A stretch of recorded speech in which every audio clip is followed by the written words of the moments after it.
So thank you so much for the invitation to come. And actually, I was kind of introduced to this through my colleague Bill Richards here. Amgen has set up a postdoctoral fellowship program, which I think is a great thing for Amgen. And just a little tidbit of history is that I've had, even though I joined Amgen in 2005, I've got a longer history with the company because my husband did his postdoc at Amgen years ago when they used to have a postdoc program. And then after a while, the postdoc program kind of fell out of favor, but that was quite some time ago. But it is really a good thing to see it resurging now within Amgen. So maybe we'll cover that a little bit more at the end. But what I thought I'd do is, first of all, there are no slides. Couple reasons. One is anytime we make slides, we got to get them reviewed through legal and investor relations, and I hate doing that. But I also really hate making slides. That has just not changed for me over time. I'm lousy at it. I've never gotten better at it, and so when the opportunity arises to not make slides, I don't make slides. And so I'm going to just kind of go through a few things. And what I really like, though, is if you guys have questions, just, let's make this interactive and not really just, a monologue on my part. So yes, I am managing director of Amgen Ventures. I'll give you a little bit of a thumbnail sketch about Amgen Ventures. We're a corporate venture arm. We invest in areas of strategic interest to Amgen. It was started back in 2004, just about the time, just right before I joined. And the idea was that Amgen wanted to take a very strong balance sheet. At the time, it was like $16 billion. Now it's probably higher, like $26 billion, that you really couldn't use through the P&L. But they wanted to put it to use to really invest in early stage innovation with the idea that Amgen wanted to get visibility in these areas. Amgen understands that certainly, we're an innovative company, but not all of the innovation comes externally. And really, I like to think of innovation as more of a continuum anyway. And so the idea was take some of this balance sheet dollars, put it to work as buying equity in some of these small startups. No strings attached, right at the time, no strings attached. Make an investment, take an observer seat on the board, build that relationship, and hopefully, help make the introductions into Amgen through business development or other means. So that's what Amgen did. First of all, we got $100 million in 2004 to do that. And since then, we've made a number of investments. We've learned a lot of things along the way. So 10 years into it, we now have approval to invest up to $425 million. We've done probably a third of that we use for direct investments into companies where we'll buy the equity, we'll take the observer seat, we'll kind of really get in there. But we also found some utility in terms of becoming a limited partner and in other firms. And for those of you that might not be really familiar with the VC vernacular, a VC raises money to invest through their limited partners, right? When I go to my limited partner, it's Amgen's balance sheet, so unfortunately I only have one limited partner I go to. But other funds, they'll get limited partnerships from other means. And so we are actually limited partner in other funds. We pick them strategically. Firms that invest in things we're interested in, and we also build relationships that way. So of that $425 million we have to invest, part of that is through LPs, part of it's through direct investments. We've done probably about 35 direct investments over the years, and we've got 7 limited partnerships. Of those 35 investments, early on as we were learning the ropes, new kids on the block, I would say probably half of those companies failed right away within the first few years. And then several other ones have continued to do better, and we've had some exits from other ones through IPOs and acquisitions. So, all told, where the current portfolio sits right now, it sits at about a 1.8x, which is good. Because even though when we started the fund, and the C-suite was like, look, here's some money, here's $100 million, invest it wisely, try not to lose money, but you don't have to make money. Well, once I deployed that $100 million, I was going back to my single limited partner for more money. All of a sudden, they became very interested in returns. So, we do have a metric where it's a strategic benefit to the company, but also we need to get strong financial returns. So I have to say, strangely enough, it's been easier to get good financial returns. It's harder to measure the strategic benefit. You can do it through business development deals, acquisitions, but those are kind of hard. There's the softer benefit of actually supporting, these young companies, these young scientists that are starting these companies, because this is an industry where it's small. And as you build relationships, people move around to different companies. So I think that's a strategic benefit that, we have, but it's a lot harder to measure. So in terms of the industry, I've been doing this with Amgen for about 10 years. I've been in industry longer than that, as you heard through my bio there, having gotten out of my postdoc and going straight into industry. And I have to say, this is probably the best time I've ever seen in the industry for biotech. I think is the most exciting time. And I kind of have a historical perspective here. I think back to a couple of the dips in time. I mean, most of you, way too young to remember, but like the genomics craze, right, in 2000, lots of run-ups in stock. In fact, the company I worked for, Aurora Biosciences, I was kind of new to the whole thing. I'd just kind of gotten into business development, and I went home at Christmas, and the stock was at 14, and then all of a sudden I get phone calls from people that in a span of a couple of weeks it had shot up to like 75. I mean, that just showed you how ridiculous the industry was then. And of course there was a crash, right? So there was a dip then. And then, got back on its feet, and then 2008, again, a little bit of a dip, really tied to the overall market and the crash and Lehman Brothers and all that. And so at that time it was pretty depressing, I have to say. I was up here in San Francisco and saw a lot of companies struggling, a lot of VC firms closing down and struggling. But I have to say it has come back, and has come back really strong. And you'll see, if you just even kind of look at the stats, it's the NASDAQ, it's up 35% compared to the S&P, which is up 11%. 110 companies went public last year, and they raised $9 billion. $6 billion in venture capital was invested in 2014, which was up almost 30% over the year before. And it's not just even in the area of financing. It's really, FDA is approving more drugs. It's just, the science is exploding. I mean, everyone's heard of, the immuno-oncology field right now that has just really almost single-handedly kind of like dragged this industry forward. So I have to say it's a really super good time to be doing this. So, for those of you that are really thinking about, what to do, after your postdoc, I think you have a lot more opportunities than maybe I did way back when. And I really would encourage you to explore those as well. The Bay Area, super vibrant. Now, I did a fair amount of time down in San Diego.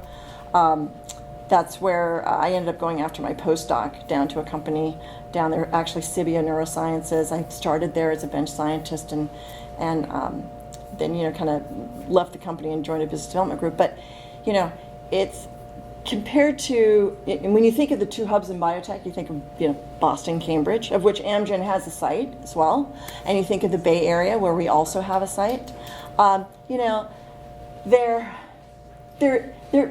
Let's just say they're kind of equal in the terms of the amount of money that they draw in terms of venture capital.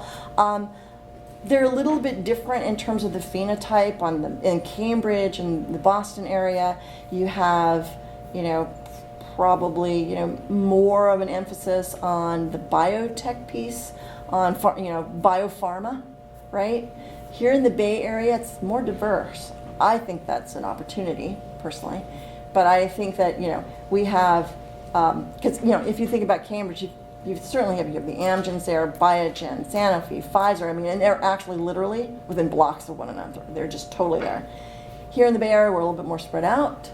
Certainly less emphasis from the big, pharma sitting here. We're here, right? We're here, got some, maybe some J&J innovation centers. You have some of that going on too, but you also have a lot of tech going on.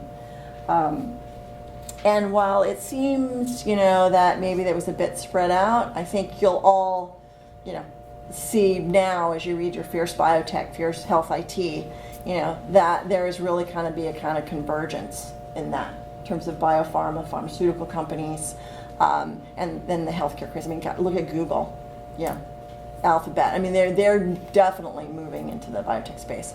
So the Bay Area is really up and coming, very, very vibrant and growing. The VC industry here in the Bay Area is frankly doing much better than when I moved here in 2007. That was about the crash and the time you were, seeing that a number of the venture capital firms were closing down. A large of them rightly so, because they hadn't returned capital to their LPs. They'd been raising huge funds, taking huge management fees, getting rich off of that, not getting the return. So, you saw some of those funds close down. But now we're starting to see them pick back up again, right? There's fewer funds, but they're now raising capital again, and putting it to work too. So, and you're seeing rather large funds, right? I mean, even like OrbiMed just came out. They're going to be raising $950 billion, and they are life science focused, And they've got obviously, they're based in New York, but they do have an office here in Mission Bay. It's tough putting $950 million to work in biotech, but it's going to be a really exuberant time. Maybe I should, do you have any questions? I tend to kind of talk nonstop, my husband says, so maybe I should pause and see if anyone wants to. Oh, there's one. Hi, Janis. Thanks for the intro. It's really good. My question is actually more into the decisioning process. Say, for example, today I'm a crazy scientist, have those crazy moonshots idea, and I come to you and asking for an investment, right? It's really hard to say 5 or 10 years in the future, what kind of cash flows I'm going to generate. And you're not going to be able to look at the financial due diligence, say, of what kind of financial report you have, calculated NPV, and say, okay, 5 years down the road, this is the return. Other than this, what kind of decisioning factors you are really looking into?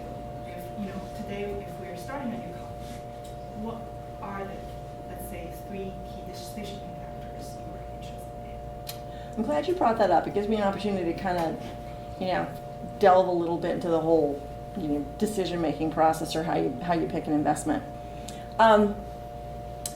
First and foremost, you don't pick winners in this business, right? I don't believe you pick a winner. You find something that's truly promising, and people work very hard to make it successful. So that's the approach I take.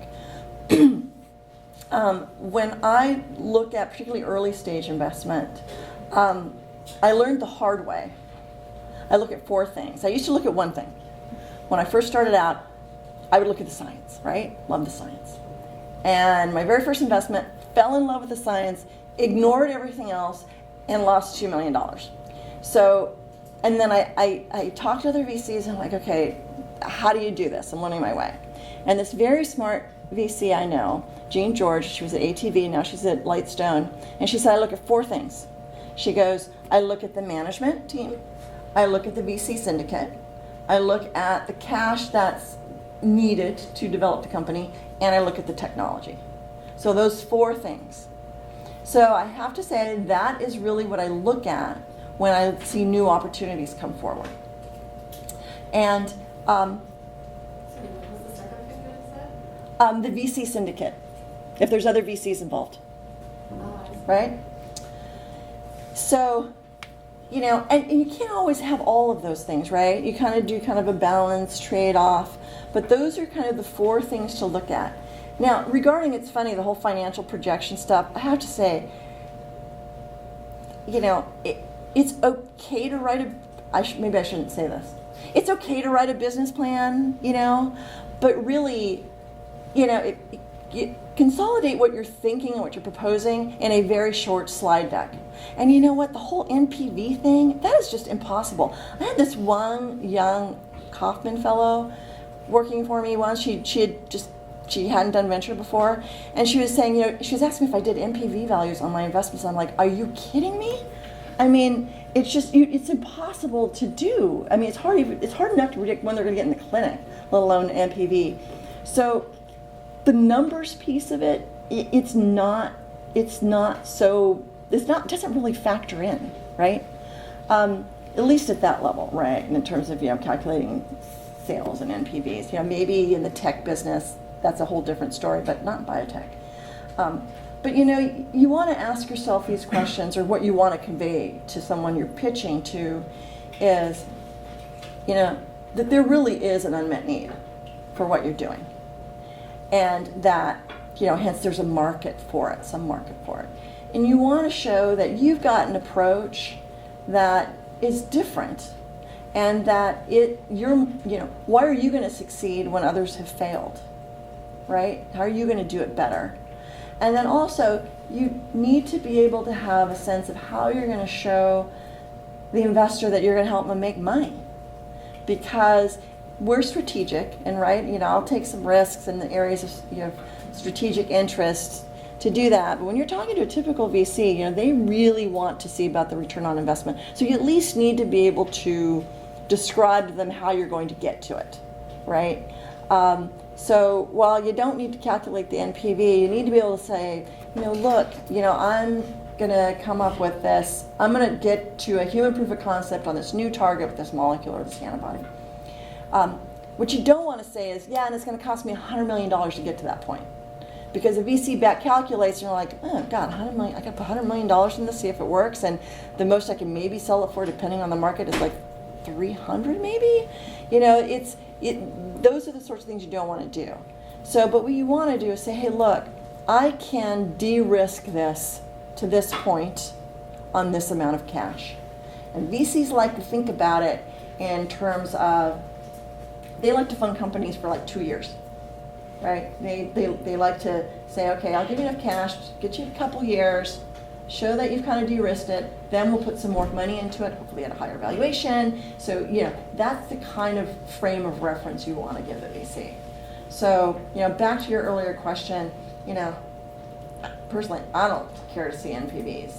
But, really, if you can describe to me that this is good, high-quality science, that this is truly an unmet need, you're going to address it in a way that someone else hasn't or hasn't been successful at, and that you know how to work with an investor to help them get a return on capital, that's a good story.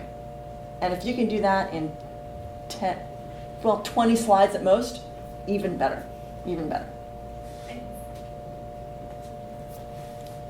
Say I want to work for a VC company, what will you look for in me? In you. It depends on the VC, right? You've got your traditional return on capital types of VCs. You've got corporate VCs, and you'll see kind of a continuum, right? You'll see the ROI VCs that are like, I'm only into these flip codes. I just want to do, I only invest in clinical stage companies to flip them. You'll find, corporates more like us, or like, we're in there for the long haul. We'll put money to them. They'll look for people with different kinds of phenotypes. And maybe it's worthwhile to take a little step back and kind of tell you how I got to my position. And for those of you that saw my bio, I don't need a show of hands, but certainly some of you are thinking, oh my, she's not that stellar. How did she get this job? Truly, I was just being in the right place at the right time. And that's, that is a strong piece of it. So if you're really interested in the area of venture capital, you can certainly try and go straight at it by applying to venture firms. I took a more meandering route. I hadn't even thought about going into venture, right? I was a bench scientist, and I just stayed open to opportunities. And I was at Cibia for a while as a bench scientist, got an opportunity to join Aurora as a bench scientist. I was there, beavering away in the lab, working on ion channels. And within like 3 months later, the CTO called me into his office. And he goes, Janis, been watching you. Have you ever considered another line of work? And I'm like, oh my God, I'm here 3 months and I'm getting fired by the CTO. And he must have seen like this utter look of panic on my face going, and he went, oh, no. He goes, well, I just noticed that, you're really personable and you like talking to the scientists and you're very organized. We've just done all these deals with, BMS and Merck and Pfizer. He goes, we really need a project manager for this. And I went, oh, boy, that sounds interesting. Sure, I'll do that. Right? So I did that for a while, and when you start doing project management and you start looking at revenues, especially if you're working for a public company at the time like Aurora, pretty soon they're like after you, well, is there any other way to find more business, right? So that kind of drove me into business development. And so, I really, put that out there that there's certainly ways you can take like a straight line approach at a job. If you want to get a venture capital job, you could kind of, go get an MBA or, go work at McKinsey, and you can do that. And that, I know people who've done that, and that's great. But, if you stay open to opportunities, gather up some different skills, be there when an opportunity arises, put yourself out there, those opportunities arise. Because, ironically enough, and network, very important. Because when I was at Aurora, we had done a deal with Merck. And so I had met someone there, Philip Tagari. And met him a few times, and then he subsequently, ended up leaving Merck and joining Amgen. And I was at Acceptor at the time and, stayed in touch. And then, of course, when Exelixis bought Acceptor, where I was doing business development, if you're in business development, once you get acquired, you're the first to go. Just be prepared. So I was the first to go, so I got on the phone again, called up my contacts, Philip being one of them, and he goes, oh, by the way, Amgen's starting up a venture arm, they're starting it in San Diego. Are you interested? So again, just networking, being in the right place at the right time, putting yourself out there for new opportunities. You can meander is what I did. You can get and find yourself in different situations, pick up different skill sets, meet different people, because at the end of the day, VCs, venture capital firms get a lot of applicants, right? For some reason people think it's a really glamorous job. In some cases it is.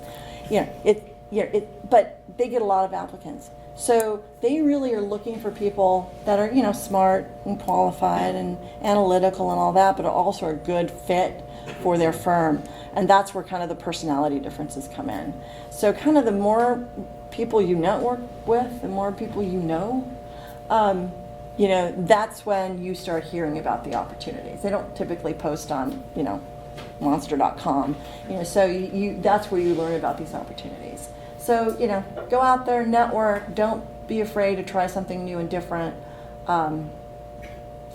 That's probably the best advice I could give. And I know it's really hard for some. How many people have done Myers-Briggs in here? Everybody? Yeah. How many people are introverts?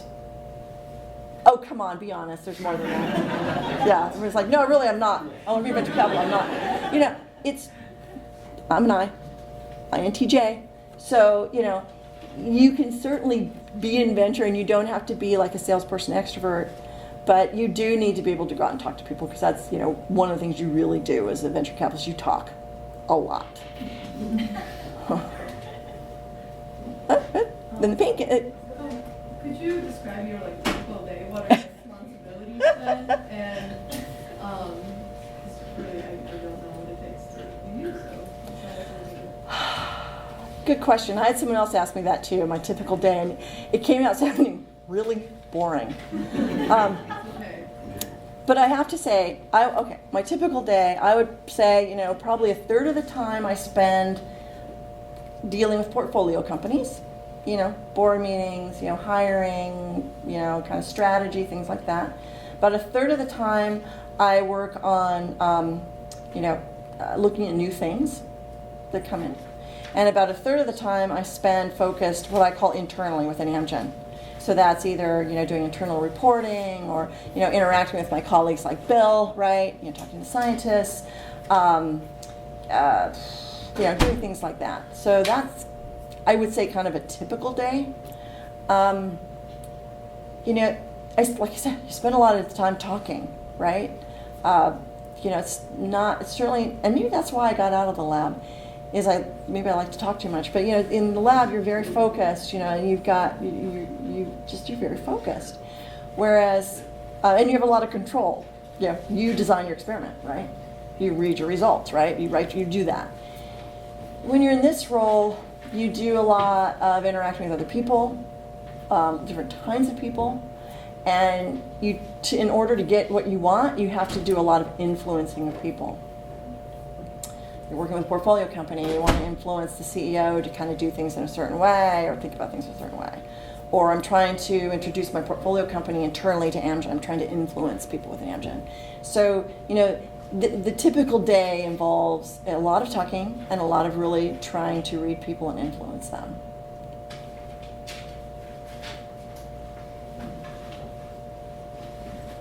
Okay. And how well do you keep up with the technology and of the companies that you invest in? You said like the first startup where you grew the 2 million, really into the science, but after that you changed the strategy. So how well with all your experience, how well can you keep up with that? I'm pathetic. It's so hard. It's so hard to stay up with the science.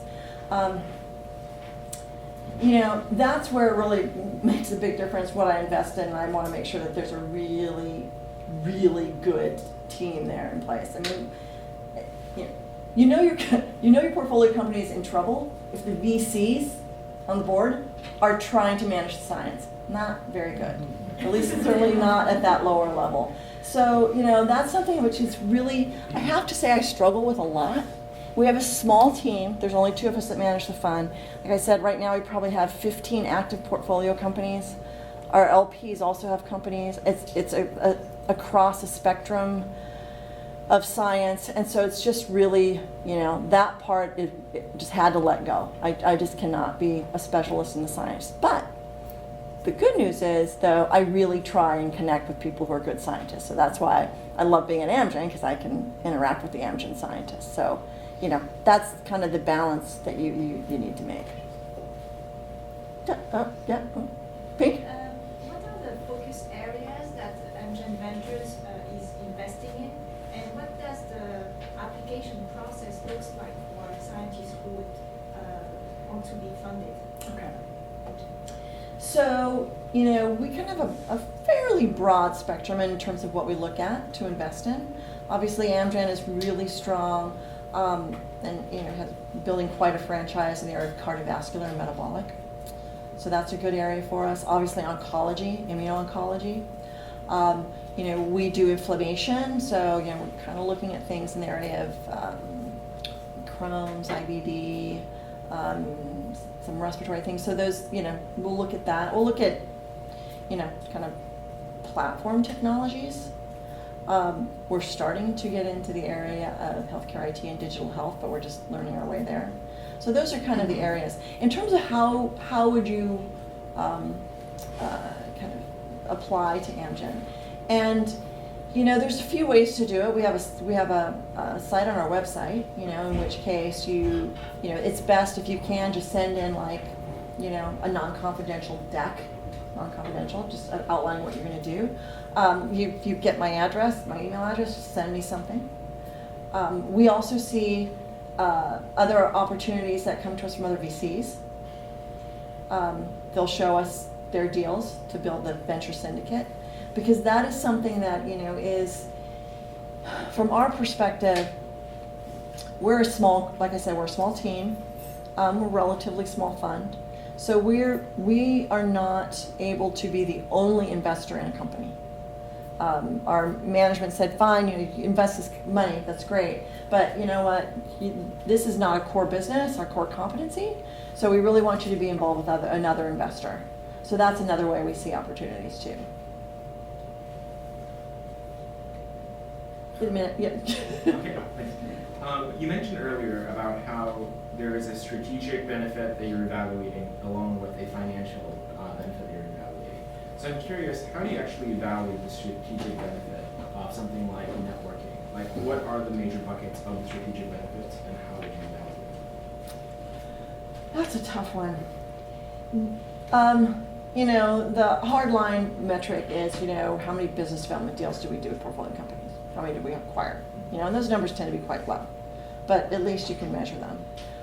Then you take a step back and say, well, how many of them actually made the investment? We did, you know, after a couple years, we went and did, you know, went under CDA, really did a deep dive, you know, maybe thought about offering some terms but didn't. You know, so you can do those, you can kind of at least slice and dice it to there. You know, the softer ones, terribly hard to quantitate, but you know, at the very least, what we want to do is invest in good science so we can actually build those good relationships with good scientists, right? And that we just try hard to do. And so, you know, we haven't run a survey really to see how people, you know, perceive Amgen or Amgen Ventures, but you know, we do try and leave people with, you know, a favorable idea from us. But that one it's a lot harder. You just can't measure it. Question. So do you have any advice for people trying to do bioinformatics startups? Oh, no, I don't. Not being in that space. You know, I think that, Like, first of all, would Amgen would be the right, would your group be the right group to even approach with an idea? it's possible, yeah, because you know, Amgen does have, we are building and have built some internal capabilities in bioinformatics. We call it the Center for Observational Research, obviously, right? I mean, real world data is really key right now. So we do have expertise internally. From an investment standpoint, since I do have to figure out how to get some return on capital here, I have to kind of understand the business model, and that's what we're struggling with right now. Is I'm trying to figure out how to understand the business model to make the investment. But there's other venture firms out there that understand how to do that. So, you know, while you could approach us and we could kind of have a point of view scientifically, right, or as a potential consumer of it, what we'd probably do is, you know, try and, you know, hook you up with one of the other venture firms that, you know, understand how to get returns in that. So what are some of the things that concern you, like when you see it, or is it just too, like if you see a bioinformatics idea, what are some of the things that? Well, you know, I defer the scientific piece just straight internally. I'm like, you know, well, when I make an investment in a therapeutic type company, like, you know, we'll do something. I mean, we just closed on one called Tizona, which is an immuno-oncology company. It's like, I know the targets they're working on. I know they're going to make an antibody against it, put it in the clinic.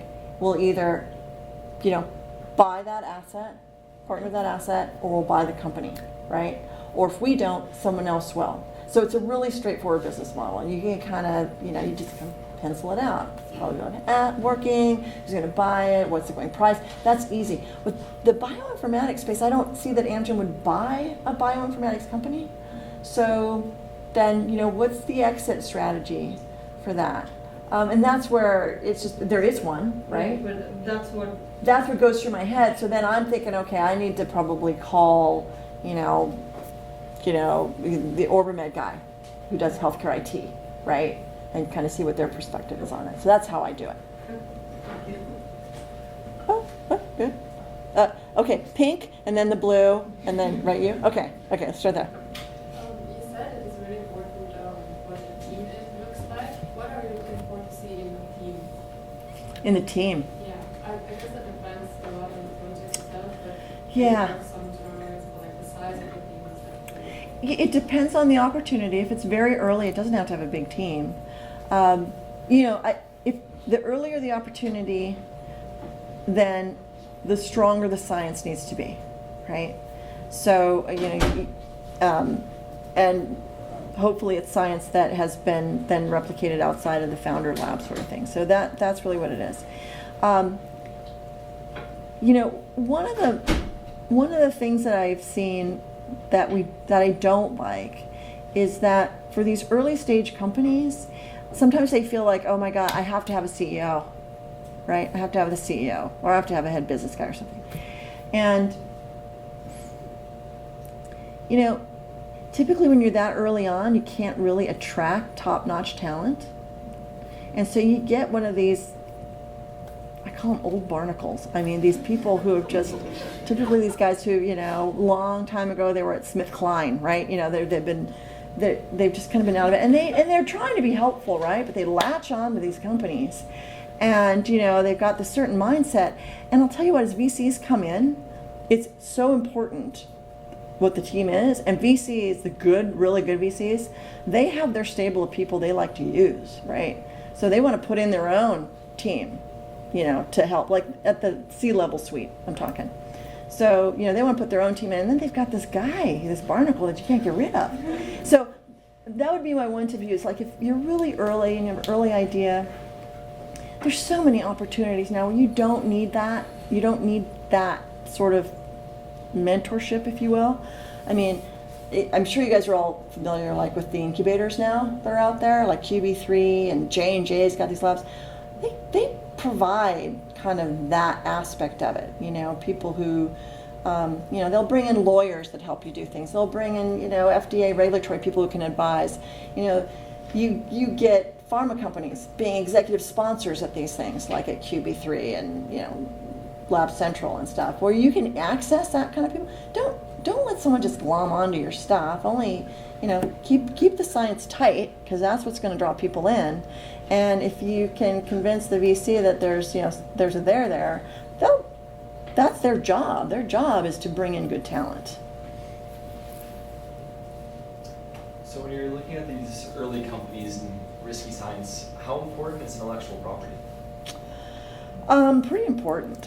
I mean, right now it's the commodity. I mean, let's call it a commodity, but that is something that you figure out. I mean, if it's, you know, we like composition of matter, right? That's important. Methods of use, but composition of matter is always good. It's nice if you've ring-fenced it. You obviously need freedom to operate. If you can have some IP that keeps others out, you know, that's great. But I have to say, you know, we've done some early stage things where there's not been a ton of IP, right? But there's, what we really are interested in, what's your strategy going forward to get more IP or to do whatever you need to do. But we do, you know, that is something we place value on. And that's in biotech, you know, and, you know, I was talking to someone in tech who does, you know, tech investing, digital health investing, and they don't place much emphasis on IP at all, because people can always work around it. Just different biz. Did you have one? Yeah, I just want to ask about the funding and the stages. If you fund quite early stage, like how can you define that? Maybe especially in terms of therapeutics and maybe tools and digital health. And then do you follow through all the rounds, or do you do? Yes, that is something that when we started doing this, we made it clear to our management that said, look, you know, one of the reasons back in the day where traditional venture capitalists really did not like corporate VCs is that they would say, fine, you guys are in now, but then you're going to change your strategy 3 years from now, and then you're not going to participate in the follow-on financings and leave a hole that we have to make up.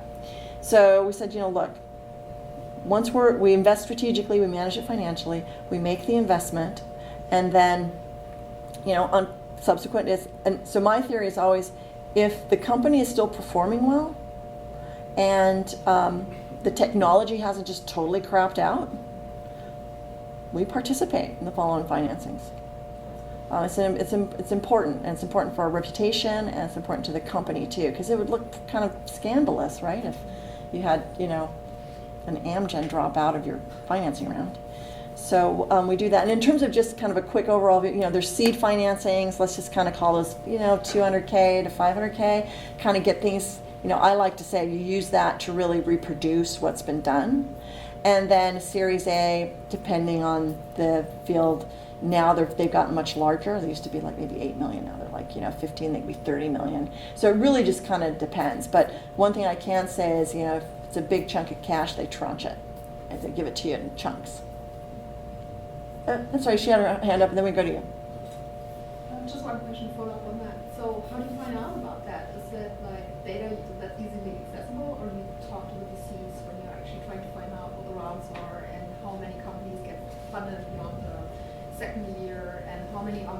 into new ideas where there's already a VC that is already funding that? And how do you find this out, like, without talking to like tons of different VCs? You know, I think you network with a few of the top tier VCs. You find you know, one of the partners in the fund, or I mean, they're really the good funds. The people are really pretty friendly, and that's how you network, and you just run things by them.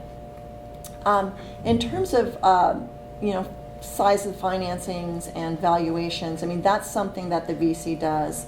They'll determine the value. They'll give you when they give you the term sheet, they'll determine the valuation of the company. You know, and some companies try and, you know, really try and control that. I've never seen it work very well to have a startup company go and tell a VC what they think the valuation should be. If you're working with a good VC, you really don't have to worry about that. They know what they're doing. And I've also seen where, you know, the company will say, okay, I want to raise $25 million, right? And this is what I'm going to do with it. And once you get the VC, a lead VC involved, and they start to build out a syndicate, and they really start, you know, working with you to come up with the operational plan, that could change. A lot of times it changes upward, where the VC is like, you know what, I think you should raise more money, we're going to tranche it this way. So, you know, just realize that if you're going to start up a company, you know, find a couple, you know, really good VCs to talk to, find the principals, you know, who have the time to work with you, principals in the company, and then, you know, then understand that it's going to be an evolving plan. It's not cut and dried. As a follow-up to the multiple rounds of funding, what's the typical exit strategy of like Amgen Ventures? Like most like private equity firms, they have a target of like, they're going to try and flip this asset after like 5 or 7 years. What is that for Amgen? You know, I have worked very hard to kind of dissuade Amgen from looking at IRRs, because that's time related, right? And I once had I asked another VC, I mean, IRRs are good if you want to compare between funds. Like you're saying, ooh, you know, like NEA has this IRR and OrbiMed has this IRR. You know, that's fine. But in general, I had one VC tell me, I said, how important are IRRs? He goes, you can't eat IRR. They're all about, you know, the return of capital, cash on cash. So, you know, so we're really, you know, we don't really look at it as that kind of a quick flip. So we're in it for a longer haul. In terms of the exit strategy, you know, certainly in biotech, you exit through an IPO and your investments become liquid and you can sell on the market, or you get acquired. You know, I try not to say, ooh, I'm only going to hold out for 5x, but you know, it's, you know, we take what we can get. But I've had anything from a 2x and been happy to, you know, a 7x and been very happy. So. You talked about the crashes that happened before 2008. Obviously, wasn't related to the VC bubble directly. But are you worried about the good times running out soon-ish? Yeah, you know, the sky's always falling for some people. Yeah, kind of, you know. I think about it, but it cycles, right? It's going to come up, it's going to come down. People totally smarter than me are saying, well, you know, it looks like, you know, when it does come down, it'll be a much softer landing, like than the, you know, plummeting crash. So, you know, I just try and say, look, keep my head down, keep my basic investment thesis, you know, let's make sure I invest in really smart people, build a smart team, reduce it to just technology risk, do that. And I'm trying to stay clear of the crazy valuations, pre-money valuations now that we're seeing. Because I think that's, if anything, that's going to be causing some problems in these private companies.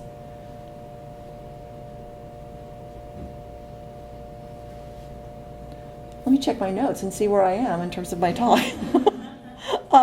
Let's see. Great. I told you the difference between VCs, corporate VCs, a little bit how I got here.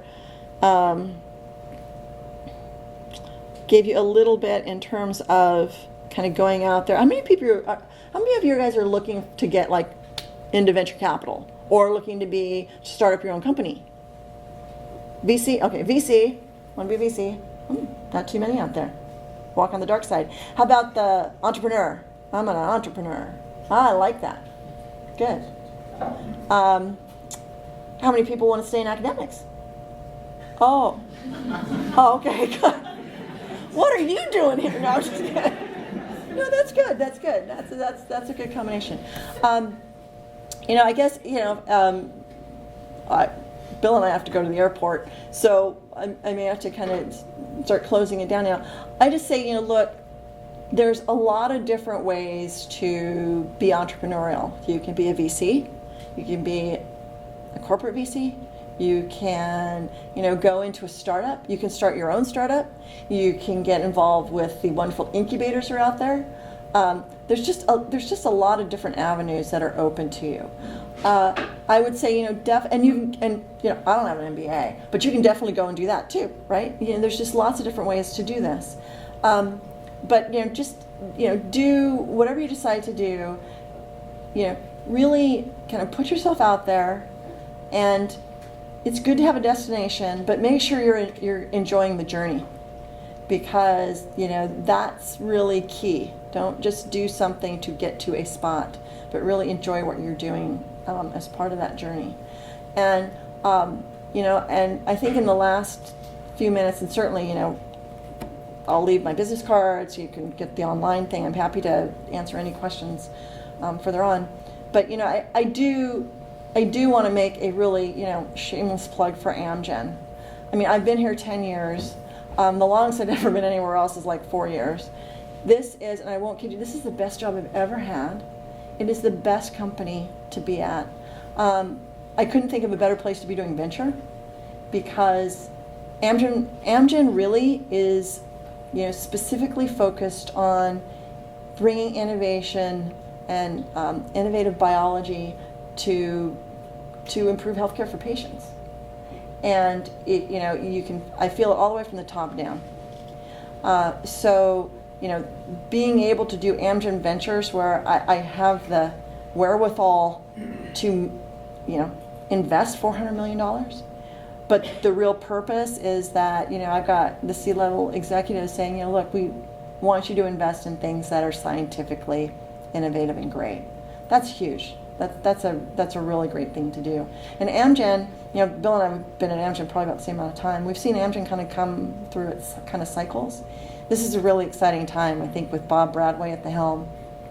Got a lot of new approvals. They've really streamlined the company. I think out of all the, sometimes, Wall Street kind of puts us in the bucket of pharma, but really, I think we are more biotech-like, or becoming more biotech-like, in that, we don't have a lot of layers, we don't have a lot of complexity.